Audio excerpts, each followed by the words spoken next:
Gần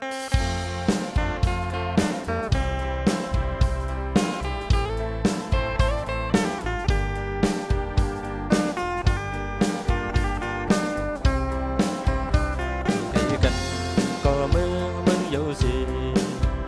âm thằng đi lấy má hôn nhà gần sau non lâu hằng lâu anh có niềm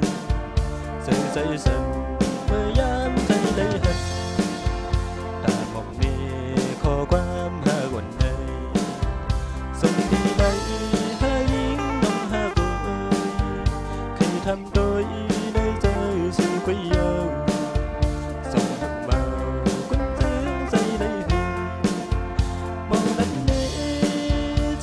con đê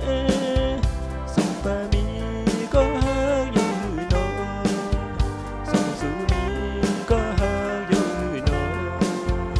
bao thân mi sông đê hát lấy người nó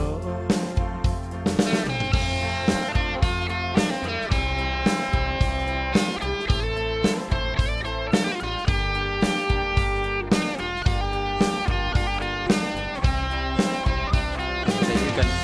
có mưa bơi dấu gì âm thằng đi lấy má hôn nhà gần sau non lâu hằng lâu anh có niềm dây dây dần mới dám thấy lấy hình ta mong đi khó quam ha quần này sông đi lấy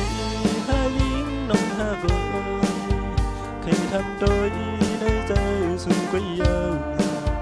sông hắc bao quân tướng dây lấy hương màu đất nê dây cánh con nê sông ba mi